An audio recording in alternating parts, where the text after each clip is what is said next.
তো প্রতিটি মেয়েরই সংসারে সকাল থেকে কাজ শুরু হয়। তো আমি কীভাবে হেল্পিং হ্যান্ড ছাড়া সকাল থেকে সারাদিন কাজ করি আপনার সাথে শেয়ার করব। তো হেল্পিং হ্যান্ডের টাকাটা বেঁচে যায় মাসে ৩,০০০ টাকা। তো এটা বাঁচিয়ে রাখি আমি। তো যা হোক না কেন, হ্যালো এভরিওয়ান, আসসালামু আলাইকুম, welcome back to my channel. আশা করি সবাই ভালো আছেন। তো আজকের ভিডিওটা ভালো লাগলে অবশ্যই আমার চ্যানেলটি সাবস্ক্রাইব করে পাশে থাকবেন। তো পাশে থাকা বেল বাটনে ক্লিক করে রাখবেন যাতে পরবর্তী নোটিশ আপনাদের কাছে খুব সহজেই পৌঁছে যায়। তো শুভ সকাল, সকাল হয়ে গেছে। তো আমার হাজব্যান্ডের নাকি আজকে শরীরটা খুব খারাপ, সেজন্য সে 1 কাপ চা খেয়ে বিস্কুট দিয়ে অফিস চলে যাবে। আর আমি বাচ্চাদেরকে নিয়ে নাস্তা করব। যা হোক না, এখন 9টা বেজে গেছে, বলতে বলতে অনেকটা দেরি হয়ে গেছে। তো এখন চাটা বানিয়ে নিয়েছি। তো হাজব্যান্ড ড্রয়িং রুমে বসে আছে, তো সাথে আমি 1 কাপ চা খাবো। তো আসলে আমি চা খাই না, সকালবেলা একটু ভালো লাগে আমার হাজব্যান্ডের সাথে চা খেতে। যা হোক, দুজনে মিশে চা খেতে বসে গেলাম। তো প্রচুর গরম পড়ছে, আসলে কিছু বলার নেই। তো আমার হাজব্যান্ড এমনি সকালে নাস্তা করে, কিন্তু আবার আজকে ভালো লাগতেছে না। তো সে চা খেয়ে বিস্কিট দিয়ে অফিস চলে যাবে। তো আর দুজনে একসাথে চা খাওয়ার মজাটাই আলাদা, বুঝছেন? আমরা দুজনে চা খাচ্ছি, খুব ভালো লাগতেছে, মাশাল্লাহ।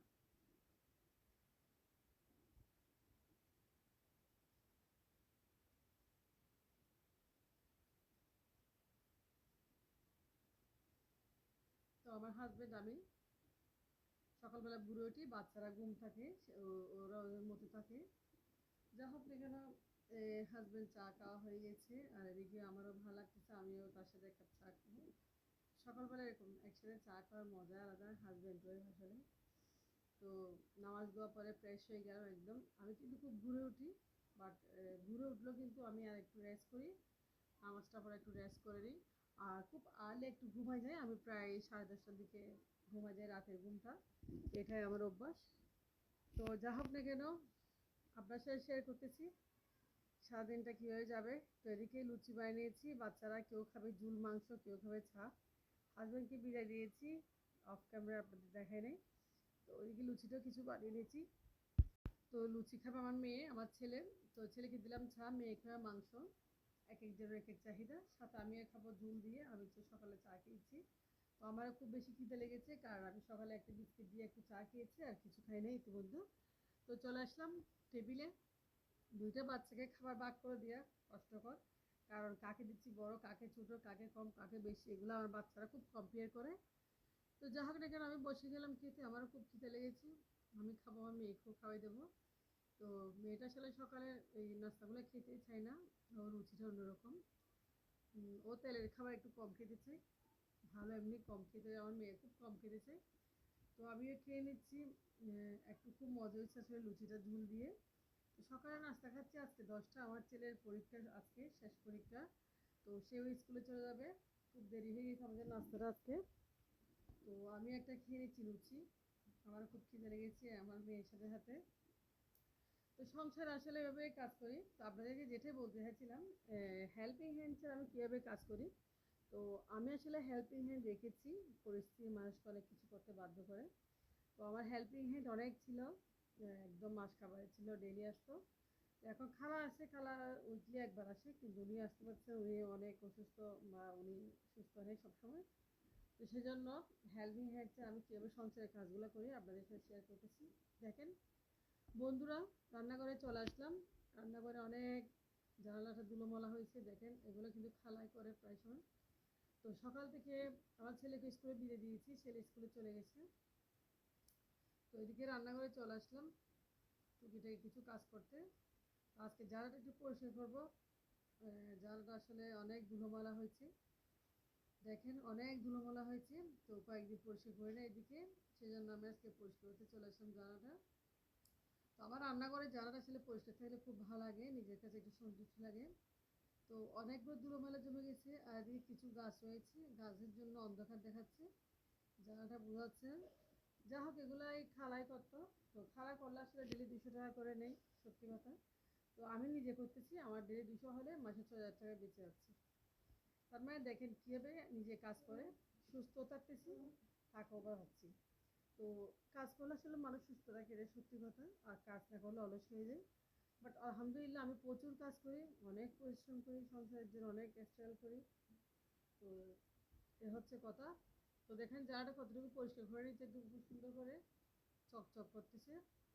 তো গতকাল বেসিনটাও পরিষ্কার করেছিলাম, আপনাদেরকে দেখাইছি। এভাবে প্রতিদিন আমার যাই। আমি প্রথমে রান্নাঘরটা একদম ক্লিন করে নিয়েছি। আমার আজকে সকাল থেকে কাজ যেগুলো করবো আপনার সাথে শেয়ার করবো। ঘর পরিষ্কার করা টোটালি। তো জায়গাটা পরিষ্কার করা হয়ে গেছে, আপনাকে দেখাচ্ছি। দেখেন কত চকচক করতেছে, মাশাআল্লাহ অনেক সুন্দর লাগতেছে। তো জানার হ্যান্ডেলগুলো একটু পরিষ্কার করে নিয়েছি, প্রথমে একটু সাবান দিয়ে হুইল পাউডার দিয়ে। তো এইভাবে রেগুলার পরিষ্কার হলে আসলে একদম ক্লিন থাকে। আমি এই সপ্তাহে পরিষ্কার করি, সেজন্য একটু ময়লা হয়ে গেছে। আর রান্নাঘর পরিষ্কার থাকলে আমার কাছে খুব বেশি ভালো লাগে না, আসলে রান্না করতে ইচ্ছে করে না। তো যাই হোক, গাছগুলোতে একটু মাটি দিয়েছি। দেখেন এই গাছগুলো আমার খুব পছন্দের গাছ, আর আমি খুব বেশি গাছ ভালোবাসি সেজন্য। তো গাছটা আজকে লাগিয়েছি 2 বছর হচ্ছে প্রায়। আলহামদুলিল্লাহ কিছুই হয় নাই। অনেকে অনেক কিছু ভাবতে পারে, কিন্তু আমি আমার মতো করে চলি। যে যা বলুক না কেন, সবাই অবশ্যই দোয়া করবেন শরীর যেন সুস্থ রাখে। তো দেখি কতটা বেসিনটা পরিষ্কার হয়েছি। যেখানে থাকবেন, সেটা ভাড়া বাসা হোক নিজের বাসা হোক, পরিষ্কার থাকার চেষ্টা করবেন, দেখবেন অসুখ বিসুখও কম হবে, রোগ প্রতিরোধ ক্ষমতা বেড়ে যাবে আলহামদুলিল্লাহ। যেটা আমি সবসময় করি। আমি সকাল থেকে এভাবে কাজ করি। দুপুরে কিন্তু আমার কোনো কাজ থাকে না, চুলায় রান্নাও বসিয়ে দিয়েছি অল্প। আর এদিকে দেখেন জায়গাটা খুব সুন্দর করে পরিষ্কার হয়েছে, রান্নাঘরটাও পরিষ্কার করে দিয়েছে একদম। তো ছেলে রেডি হচ্ছে স্কুলে যাওয়ার জন্য। তো ছেলেকে একটু রেডি করে দিব। তো এদিকে চলে আসলাম। আমার হাজবেন্ডের চার্জারটা আসলে এখানে রাখি, কারণ আমার মেয়ে চার্জারটা নষ্ট করে ফেলে। মেয়েটা খুব দুষ্টু, সে এটা সেটা ধরে একদম নষ্ট করে বসে থাকে চুপি চুপি। তো এদিকে সোফার কাভারগুলো একটু অফ ক্যামেরা পরিষ্কার করে নিয়েছি। আর আমি আজকে অনেকগুলো কাজ করেছি, বিশেষ করে ফার্নিচারগুলো একটু মোছামুছি করেছি অনেকদিন পরে, সেটা অফ ক্যামেরা প্রায় দেখাতে পারিনি। তো মেশিনটা একটু মুছে নিয়েছি সুন্দর করে। ওয়াশিং মেশিনের উপর অনেক ময়লা জমে থাকে মাঝে মাঝে। তো ময়লা আসলে জমতে জমতে অনেক ময়লা হয়ে যায় একসময়, সেজন্য ডেলি পরিষ্কার হলে ভালো। যেহেতু আমরা হাউস ওয়াইফ, কীবা করবো বাসায় বসে বসে, তো হাউস ওয়াইফের কাজ যেটাই সেটাই করি, ঘর দুয়ার ক্লিন করে নিই।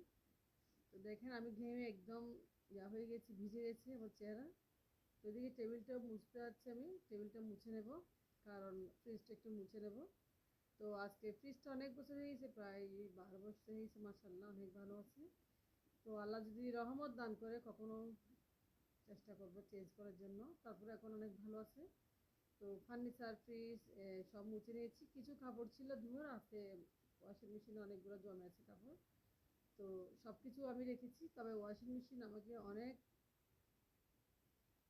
হেল্প করে, কারণ ওয়াশিং মেশিন থাকার কারণে আমার হেল্পিং হ্যান্ড কমই লাগে। বিশেষ করে কাপড় ধুয়ে অনেক কষ্ট। দেখেন পরিশেষে ঘরটাও একটু ঝাড়ু দিয়েছি। তো এখন মোটামুটি সব কাজ শেষ। ঘরটা ঝাড়ু দিয়ে আমি একটু রেস্ট করবো। তো সকাল এখন প্রায় 11টা। তো যখন আমি আসলে একটা কথা বলি আপনাদেরকে, টোটালি কাজগুলো 1 ঘন্টার মধ্যে হয়ে যায় আলহামদুলিল্লাহ। ঘরের কাজ হেল্পিং হ্যান্ডের কোনো দরকার নেই। আমরা যদি মন থেকে কাজগুলো করি, 1 ঘন্টার ভিতর কাজ শেষ হয়ে যায়। আর যদি সকালবেলা একটা অলসভাবে বসে থাকি, কোনো কাজ হয় না। তো দেখেন এখন 11টা, আলহামদুলিল্লাহ আমি ঠিকঠাক নামাজ পড়তে পারবো, রান্নাও হয়ে যাচ্ছে। আর আমার ঘরটাও পরিষ্কার হয়ে গেছে, একসাথে সব কিছু হয়ে গেছে। তার মানে আপনাদেরকে বোঝাতে পারলাম। তবে হেল্পিং হ্যান্ড যদি আসে, ওনাকে ফোন করতে করতে দিন চলে যায়, উনি দেরি হয়, অনেক সময় অনেক প্রবলেম থাকে। তো নিজে করলে অনেক মজা।